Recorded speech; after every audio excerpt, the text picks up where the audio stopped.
The Council of Desperation. The emergency session of the Galactic Coalition Council had been in session for 18 hours. Ambassador Lyra of the Zenthari Empire stood before the curved assembly hall, her silver skin dulled with exhaustion and stress. Around her, representatives from 43 different species murmured in hushed tones, their expressions ranging from concern to barely concealed panic. The massive holographic display above the chamber showed the grim reality facing 3 entire star systems. Red indicators marked the advancing Kreth swarm, a species of insectoid warriors that had appeared from the outer rim 6 months ago. Their technology was unlike anything the galaxy had seen before, and their appetite for conquest seemed limitless. Honored representatives, Lyra began, her voice carrying clearly through the translation systems. The situation has become critical. The Kreth have taken 17 colonies in the past month alone. Our projections show they will reach Zenthari Prime within 72 hours. A murmur of distress rippled through the assembly. Zenthari Prime was home to over 4 billion beings, making it one of the most populated worlds in the known galaxy. Senator Vex of the Galactic Trade Federation stood up from his seat. Ambassador Lyra, what assistance does the Coalition have available? Our merchant fleets are not equipped for military action. The Altarian Defense Force has 12 ships that could be spared, offered General Crix, though his tone suggested even this small contribution would be difficult. The Christek Confederation might provide 6 vessels, added another voice from the gallery. Lyra felt her heart sink. 18 ships against a swarm that had already destroyed over 300 coalition vessels. The mathematics of survival were not in their favor. There must be something more we can do, she pleaded. Some species we haven't contacted yet? The chamber fell into uncomfortable silence. Every major military power in the galaxy was already committed to defending their own territories against the Kreth expansion. An unexpected suggestion. In the back of the chamber, a small voice spoke up. It belonged to researcher Thal, a junior member of the Zenthari delegation who usually remained silent during political discussions. What about the humans? He asked quietly. Several representatives turned to look at him with confusion.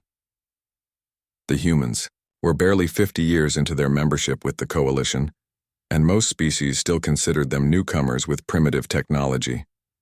The humans? Senator Vex scoffed. Their technology is centuries behind ours. They still use projectile, weapons, and chemical propulsion. But they did respond to the plague of Kepler 442, Thal continued nervously. They sent medical supplies and researchers who helped develop the cure. Medical supplies are different from military intervention, General Crix pointed out. Their entire space force consists of maybe 30 vessels. What could they possibly do against the Kreth? Lyra looked at the young researcher with interest. Thal, what do you know about human military capabilities? Not much, Ambassador, he admitted. But their diplomatic attaché mentioned something interesting during the trade negotiations last year. She said that humans had a saying, when friends call for help, we don't send what we can spare, we send what's needed. The chamber erupted in skeptical laughter from several representatives. The idea that the primitive humans could provide meaningful military assistance seemed absurd to most of the assembled delegates. Their ships don't even have proper energy shields, Senator Vex continued dismissively. They're essentially flying, metal boxes with engines. The decision Ambassador Lyra studied the tactical display showing the advancing Kreth forces.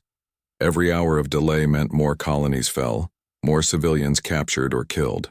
The Coalition's formal response would take days to organize, assuming they could agree on anything at all. I propose we send a request to Earth, she announced, her voice cutting through the chamber's chatter. Ambassador? General Crix protested. Surely you're not serious. The humans lack the technology, the numbers, and the experience for this kind of conflict. General, with respect, we're facing extinction, Lyra replied firmly. The Kreth will be at our homeworld in 3 days. Our own fleets are scattered and outnumbered. At this point, any assistance is better than none. The debate continued for another hour, but eventually the Council reached a reluctant consensus. They would send a distress signal to Earth, requesting whatever minimal assistance the humans could provide. No one expected much, perhaps a token force of a few ships to show galactic solidarity. As the session concluded, Lyra remained behind to compose the message. She chose her words carefully, explaining the desperate situation and the billions of lives at stake. "People of Earth," she dictated to the recording system, "the Zenthari Empire and our allies face complete destruction. The Kreth swarm has overwhelmed our defenses and threatens to enslave or destroy entire civilizations. We request any assistance your people can provide.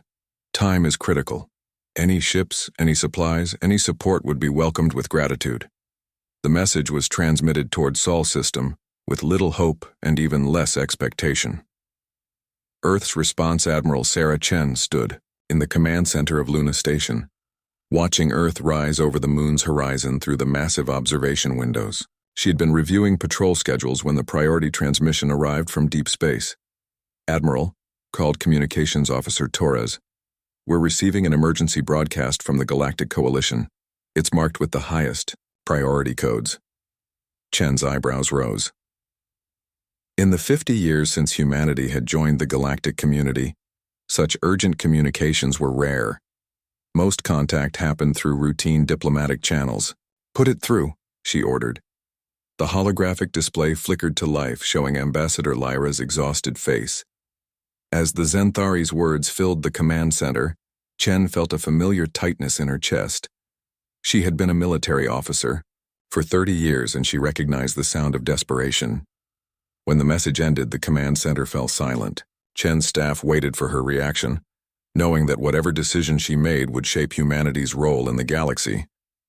"Get me President Morrison," Chen said quietly. "Emergency protocols." Within minutes, the president's face appeared on the secure channel. Elizabeth Morrison had been a diplomat before entering politics, but she had never lost her ability to make hard decisions quickly. "I received the same message, Admiral," Morrison said without preamble. "What's your assessment?" Chen pulled up star charts and tactical analyses on her display. "The Kreth swarm represents an existential threat to galactic civilization. If they're not stopped, they'll eventually reach human space." "Recommendations?" "Full mobilization," Chen replied without hesitation. "Every ship, every crew. We don't half measure when genocide is on the table." Morrison was quiet for a moment, then nodded firmly. "Authorized. Bring everyone home safe, Admiral." The mobilization, within an hour of the President's authorization, the largest military mobilization in human history, began. Flash priority messages went out to every fleet command, every orbital station, and every military installation in human space. At Mars orbital shipyards, Admiral Rodriguez watched in amazement as vessels that had been in maintenance suddenly swarmed with activity. Ships that were scheduled for routine upgrades were declared combat-ready. Even the old Titan-class battleships, which had been considered obsolete, were being pressed into service. "Sir," reported his aide, "we're receiving mobilization orders for everything. The training squadrons, the patrol fleets, even the mothball. Reserve." Rodriguez shook his head in disbelief. "Everything?" "Yes, sir. The order specifically states all available vessels and personnel are to be made ready for immediate deployment. They want the entire fleet." Near Jupiter, Captain Maria Santos had been conducting anti-piracy operations when her orders changed. Her destroyer squadron was to abandon their patrol route and report to the rally point at Luna Station immediately.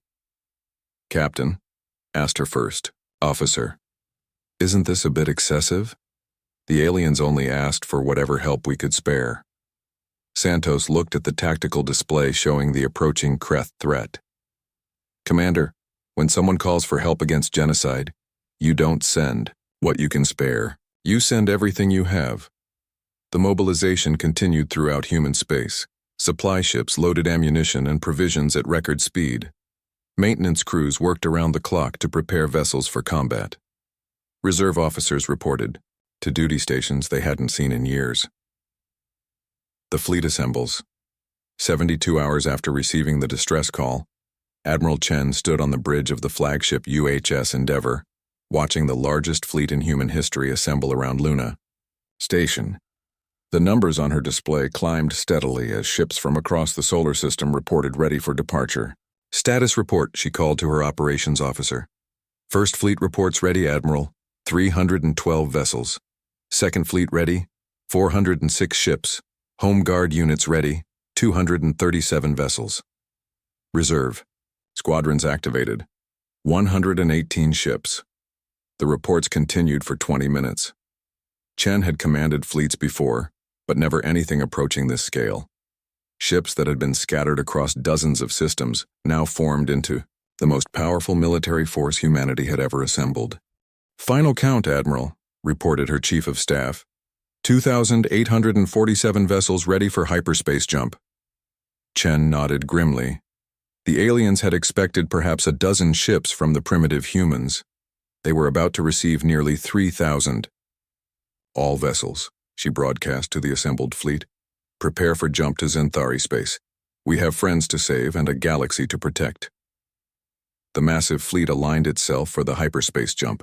From the smallest patrol craft to the largest, battleships, every vessel checked its weapons, verified its navigation data, and prepared for war. "Execute jump," Admiral Chen commanded. Space twisted around the fleet, and 2,047 human warships vanished from Sol system, racing toward a conflict that would reshape the galaxy's understanding of humanity forever. In the depths of space, heading towards Zenthari Prime, the most powerful military force in human history began its journey to answer a desperate call for help. The arrival commander Zara stood on the bridge of the Zenthari defense cruiser Stellar Dawn, watching her homeworld grow larger through the viewport. Zenthari Prime's blue-green surface was dotted with the lights of massive cities, home to 4 billion souls who were counting on her small fleet for protection. Around the planet, the remnants of the Zenthari Defense Force maintained a desperate vigil. 23 ships was all that remained of what had once been a proud fleet of over 200 vessels. The Kreth swarm had systematically destroyed everything else over the past month. "Commander," called her sensor operator, "I'm detecting hyperspace disturbances at the edge of the system. Something big is coming through." Zara's heart sank. The Kreth reinforcements had arrived earlier than expected. She had hoped for at least another day to evacuate more civilians from the surface. "How many ships?" she asked, though she dreaded the answer. I can't tell, Commander. The signatures are overlapping. It's like an entire fleet is jumping in at once." Zara gripped her command chair as space began to shimmer near the system's edge. Then the first ship appeared and her breath caught in her throat. It was massive, easily 3 times the size of her own vessel. Its hull was dark gray, covered in angular armor plating and weapon ports. Instead of the smooth, elegant curves, typical of galactic ship design, this vessel looked like it had been built for one purpose: war.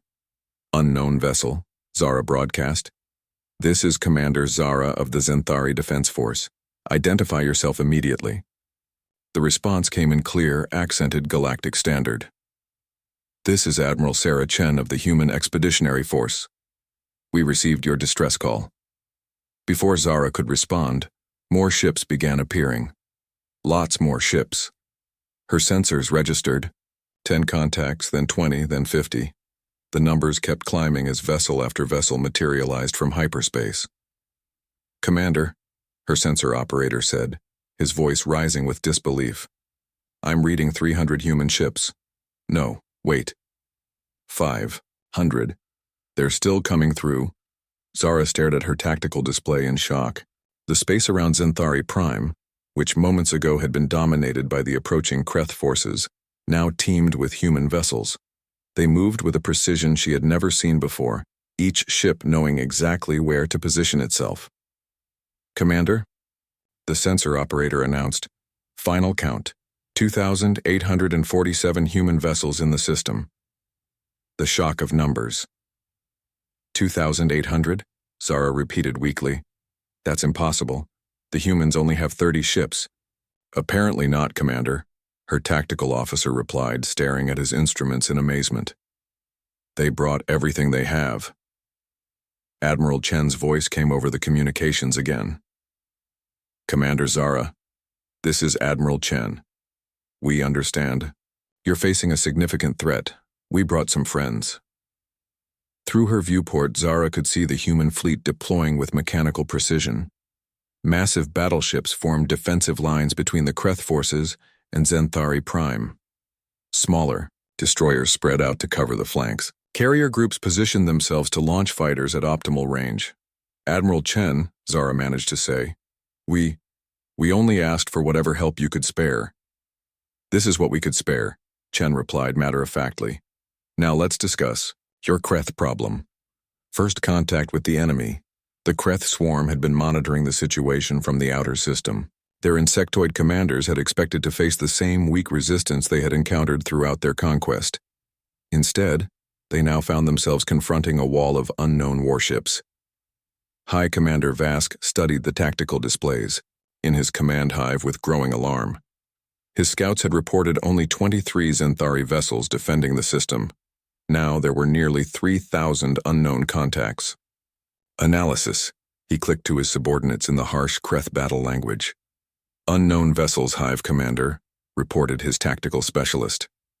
Design patterns match the primitive species known as humans, but the numbers are impossible according to our intelligence. Impossible or not, they are here, Vask replied with irritation. These are the same primitives who use projectile weapons and chemical propulsion. Confirmed, Hive Commander. Our energy shields should provide complete protection against their crude technology. Vask studied the enemy formation with professional interest. The human ships were arranged in patterns that made little sense according to galactic military doctrine. They seemed to cluster in small groups rather than forming proper battle lines. Send a warning, he decided.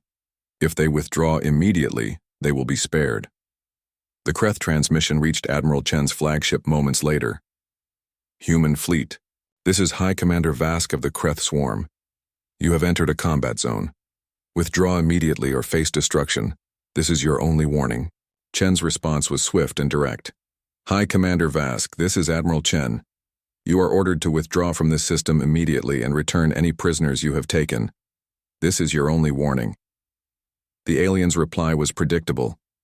Humans, you do not understand the forces you face. Withdraw or be destroyed.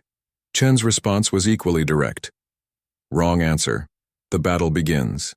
The human fleet opened fire in a way that shocked every observer. Instead of the careful, long-range energy weapon exchanges typical of galactic warfare, the humans attacked like a pack of wolves. Their ships closed to what most species would consider suicidal range. The Kreth energy shields, which had proven devastatingly effective against coalition forces, seemed to offer no protection whatsoever against human weapons. Solid metal projectiles moving at incredible velocities punched through energy barriers as if they weren't there. The Kreth, who had conquered system after system through superior shielding technology, suddenly found their primary defensive advantage completely negated. How are they doing that? Commander Zara asked in amazement, watching human shells tear through Kreth defenses. Her tactical officer was equally stunned. Energy shields deflect energy weapons, Commander, but the humans are using kinetic projectiles, pure matter moving at extreme velocity. The shields can't stop solid objects. The human fighters were even more impressive. They moved in ways that defied conventional physics, pulling maneuvers that should have killed their pilots. They swarmed around the larger Kreth vessels like angry insects, their weapons finding weak points in armor and striking with surgical precision. Impossible, clicked High Commander Vask as he watched his forces being systematically destroyed. These are primitive beings. Their technology is centuries behind ours. His tactical specialist studied the battle data with growing alarm. Hive Commander, their weapons may be primitive, but they are devastatingly effective. Our shields provide no protection, and their attack patterns are unlike anything in our tactical databases. Human tactics, the humans fought like no species the galaxy had ever seen. Instead of formal battle lines and honor codes, they used overwhelming force applied precisely where it would cause maximum damage. Captain Reynolds led his destroyer squadron in a flanking maneuver that brought them behind the Kreth formation. His 12 ships opened fire simultaneously, targeting engine sections and command modules with devastating accuracy. Fox leader to all squadrons, came the voice of Commander Park over the fighter frequency. Target their communications arrays. If we can disrupt their coordination, they can't fight as a swarm. The human pilots dove through Kreth defensive fire with reckless courage, their fighters weaving between capital ship weapons to strike at critical systems. Within minutes, the highly coordinated Kreth formation began to break apart as individual ships lost contact with their commanders. Admiral Chen watched the battle from her command center, coordinating attacks across the entire system. Holographic displays showed the positions of every human ship and every Kreth target. "Captain Martinez," she ordered, "take your battle group and eliminate those command vessels. Colonel Singh, your Marines are cleared for boarding operations on the prison ships." This was how humans fought wars, with brutal efficiency and no concern for looking honorable. When innocent lives were at stake, they used whatever methods worked best. The rescue operations. While the main fleet engaged the Kreth forces, specialized human units conducted rescue operations throughout the system. Intelligence had identified several Kreth prison ships holding captured civilians from their previous conquests. Major Thompson led his Marine boarding teams onto a massive Kreth vessel that registered as holding over 3,000 prisoners. The operation required split-second timing and absolute precision. "Charges set on the main airlock," reported Sergeant Kim. "Breaching in 3, 2, 1. The explosion opened the ship's hull and human Marines poured through the gap. They moved through the corridors with deadly efficiency, their training and equipment giving them every advantage over the insectoid defenders. "Building 3 secured," Thompson reported. 800 prisoners freed and moving to evacuation points. "Building 7 clear," came another voice. 1,200 more heading to the shuttles. The Marines had trained for these operations for years, but never with so many lives hanging in the balance. They cleared the prison ship section by section, neutralizing guards while protecting the civilians they had come to save. Similar operations took place on 4 other vessels. By the time the main battle was over, every prison ship had been liberated, and over 15,000 beings from a dozen different species were receiving medical treatment aboard human hospital ships. The aftermath, the Battle of Zenthari Prime, lasted exactly 4 hours and 17 minutes. When it ended, the Kreth swarm had been completely destroyed. Not a single enemy vessel escaped to carry word of their defeat back to Kreth space. Commander Zara stood on her bridge, staring at the tactical display in disbelief. Where a massive enemy fleet had threatened her world just hours before, now only human vessels patrolled the system. "Damage report," Admiral Chen's voice came over the communication system. "Minimal casualties, Admiral," reported one of her fleet commanders. "The UHS Defiance took some damage to her port armor, and Fighter Squadron 7 lost 2 pilots, but they were recovered safely. Outstanding work, everyone. Begin search and rescue operations for any Kreth survivors, and get our medical teams to assist the Zenthari with their wounded." Zara realized that Admiral Chen was asking for a damage report on the human fleet. In a battle against overwhelming odds, the humans had suffered virtually no losses. "Admiral Chen," she called out, "this is Commander Zara. We don't know how to thank you." "No thanks necessary, Commander. When neighbors call for help, we answer."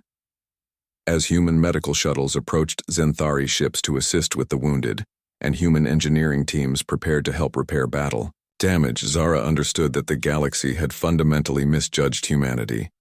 These weren't primitive newcomers with crude technology. They were warriors with the most effective military force anyone had ever seen, and now the entire galaxy was about to learn what humans were truly capable of when they decided to help their friends. The new galactic order. The Council's reaction. 3 days after the Battle of Zenthari Prime, the Galactic Coalition Council convened an emergency session. The Great Chamber buzzed with urgent conversations as representatives from 43 species tried to process what they had witnessed. Ambassador Lyra stood at the central podium, but this time her silver skin gleamed with health and confidence rather than the exhaustion of defeat. Around her, holographic displays showed the aftermath of the human intervention. Zenthari Prime safe, 15,000 prisoners rescued, and the Kreth threat completely eliminated. "Honored representatives," she began. 3 days ago we faced extinction. Today we are free and the galaxy is safe from the Kreth swarm." Senator Vex of the Trade Federation raised his hand, his expression troubled. Ambassador Lyra, we need to discuss what we witnessed. The human response was unexpected. Unexpected? General Crix laughed bitterly. They sent nearly 3,000 ships. Our entire intelligence assessment of human capabilities was completely wrong. The chamber erupted in worried conversations. Species that had dismissed humanity as primitive newcomers were now grappling with the reality that humans possessed the largest and most effective military force in known space. How many ships do they actually have? Asked Representative Mira of the Crystal Confederation. According to their Admiral Chen, Lyra replied, the fleet we saw represents about 70% of their active military. They maintain additional reserves for system defense and training operations. The mathematical implications sent a chill through the assembly. If 2,147 ships represented only 70% of human forces, their total fleet likely exceeded 4,000 vessels. 4,000 ships, Senator Vex whispered. The combined fleets of all coalition members total less than 800. The human delegation, Admiral Sarah Chen, entered the coalition chambers, accompanied by a small delegation of human diplomats and military officers. She had traded her combat uniform for formal diplomatic attire, but her bearing remained unmistakably military. The assembled aliens studied her with new eyes. This was the woman who had commanded the largest space battle in galactic history and emerged victorious with minimal losses. Admiral Chen, Ambassador Lyra said, rising from her seat, on behalf of the Zenthari Empire and all free peoples of the galaxy, we thank you for your intervention. Chen nodded respectfully. Ambassador, we were honored to assist. The defense of innocent life is a responsibility we all share. Senator Vex stepped forward, his tone carefully diplomatic. Admiral, your response to our crisis was comprehensive. We had expected perhaps a token force. Senator, Chen replied calmly, when friends face genocide, humans don't send tokens. We send solutions. The directness of her answer sent murmurs through the chamber. Most galactic diplomacy involved careful euphemisms and indirect language. Human straightforwardness was refreshing, but also unsettling. General Chris cleared his throat. Admiral, your military capabilities appear to have been significantly underestimated. Could you help us understand the actual scope of human forces? Chen consulted a datapad. Currently, the Human Defense Force maintains 4,200 active vessels across all classes. We also have reserve fleets and construction capabilities that could double that number within 2 years if necessary. The silence that followed was deafening. Every species representative was recalculating their understanding of galactic power structures. Admiral, asked Representative Mira, why have you kept your true military strength secret? We haven't kept it secret, Chen replied with surprise. We've filed all required reports with coalition authorities. Our fleet compositions and deployment schedules are public information. Senator Vex checked his diplomatic files frantically. But your technology was assessed as primitive. Chemical rockets, kinetic weapons, no energy shields. Our technology works, Chen said simply. Energy shields are impressive, but they're designed to stop energy weapons. Our kinetic projectiles ignore them completely. Sometimes simple solutions are the most effective. The diplomatic revolution, Dr. Elena Rodriguez, Earth's senior diplomat to the coalition, stepped forward to address the assembly. Unlike Admiral Chen's military bearing, Rodriguez projected the calm confidence of a seasoned negotiator. Honored representatives, she began, humanity's intervention in the Zenthari crisis reflects our core values. We believe in protecting innocent life and supporting our allies. Dr. Rodriguez, Senator Vex asked carefully, what does humanity want in return for this assistance?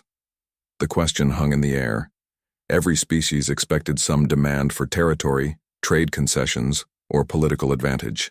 That was how galactic politics worked. Better communication, Rodriguez replied simply. For 50 years, humanity has been treated as a minor member species with little to contribute. Recent events suggest this assessment might benefit from revision. Ambassador Lyra leaned forward. What specific changes are you proposing? Inclusion in strategic planning committees, Rodriguez listed. joint training exercises with coalition forces, expanded trade agreements that reflect our actual capabilities. Most importantly, we want to ensure that what happened to the Zenthari never happens again. General Crix frowned. What do you mean? Admiral Chen answered. General, the Kreth swarm conquered 17 systems before anyone took serious action. Early intervention could have prevented massive loss of life. You're proposing a more aggressive coalition military policy? Asked Representative Mira. We're proposing an effective one, Chen replied. Deterrence works better than reaction. If potential aggressors know the coalition will respond with overwhelming force, they're less likely to attack in the first place. The implications were staggering. Humanity was essentially offering to become the coalition's military backbone, providing the force projection that had been lacking for centuries. The trade revolution. The military revelation was only the beginning. As human capabilities became clear, every aspect of galactic economics began shifting. Captain James Walsh, commander of a human freighter fleet, found himself surrounded by alien merchants eager to establish trade relationships. The same species that had dismissed human goods as primitive were now competing for access to human manufacturing. Your kinetic weapons technology, pressed a Altarian weapons dealer. Could we negotiate licensing agreements? Our armor plating, added a Christec engineer, is useless against your projectiles. We need to understand your metallurgy. Walsh smiled diplomatically. All human technology is available for trade through proper diplomatic channels. We believe in mutual benefit. What the aliens were discovering was that human primitive technology was actually highly advanced within its own paradigm. Human metallurgy, developed through centuries of warfare, created armor that was lighter and stronger than most galactic alternatives. Human computers, while not quantum-based, were incredibly reliable and resistant to electronic warfare. Most importantly, human manufacturing capacity was enormous. While other species had focused on creating small quantities of highly advanced goods, humans had developed mass production techniques that could supply an entire galaxy. The cultural impact Lieutenant Sarah Kim stood in the observation lounge of the UHS Endeavour, watching Zenthari Prime rotate slowly below. Around her, rescued prisoners from a dozen different species shared their experiences with human medical staff. The humans fought like demons, a Kelton survivor was telling a Zenthari doctor. They came through walls of enemy fire to reach us. I thought we would die in those ships. A young Altarian clutched a stuffed animal that human Marines had given her. The metal soldiers were scary at first, she told her parent, but they sang songs to keep us calm during the fighting. These personal stories spread throughout galactic media, creating a new image of humanity. The species once dismissed as crude and primitive were revealed as compassionate warriors who valued individual life above military efficiency. Dr. Sarah Martinez, a human xenopsychologist, documented the cultural exchange happening aboard the hospital ships. We're seeing something unprecedented, she reported to Earth. These rescued beings are forming positive associations with human culture that will influence their entire species' perspectives. The New Balance 6 months after the Battle of Zenthari Prime, the galaxy had settled into a new equilibrium. Humanity's emergence as a major power had reshuffled every political and economic relationship in known space. The coalition military command structure was restructured to include human strategic planning. Admiral Chen found herself appointed as Supreme Coalition Military Advisor, a position created specifically to utilize human expertise. Trade agreements proliferated as species competed for access to human goods and technology. The Sol system became a major hub for galactic commerce, with cargo ships from dozens of worlds carrying human products throughout the galaxy. Most importantly, potential aggressors reconsidered their plans. The swift and total destruction of the Kreth swarm sent a clear message. The galaxy now had protectors who would respond to threats with overwhelming force. The future Admiral Chen stood once again on the observation deck of Luna Station, watching Earth rise over the lunar horizon. The view hadn't changed, but humanity's place in the galaxy had been transformed forever. "Admiral," called her aide, "we're receiving reports of pirate activity in the Outer Rim. 3 coalition worlds are requesting assistance." Chen smiled. 6 months ago, such a request would have gone to the ineffective coalition security force. Now it came directly to human command. "Dispatch the 5th Fleet," she ordered, "full strength. Let's remind the pirates that the galaxy has new sheriffs." As human ships departed Sol System to maintain galactic peace, Chen reflected on how quickly everything had changed. Humanity had answered one desperate call for help and emerged as the galaxy's dominant military power. The aliens had regretted asking humans for aid, not because humans had failed to help, but because they had succeeded beyond anyone's imagination. In trying to save the Zenthari, humanity had revealed capabilities that reshuffled the entire galactic order, and this was only the beginning. As human influence spread throughout the galaxy, bringing peace, prosperity, and protection to billions of beings, one thing became clear. When humans decided to help their friends, there was no limit to what they could accomplish. The age of human galactic leadership had begun, built not on conquest or intimidation, but on the simple principle that when neighbors called for help, humans answered with everything they had.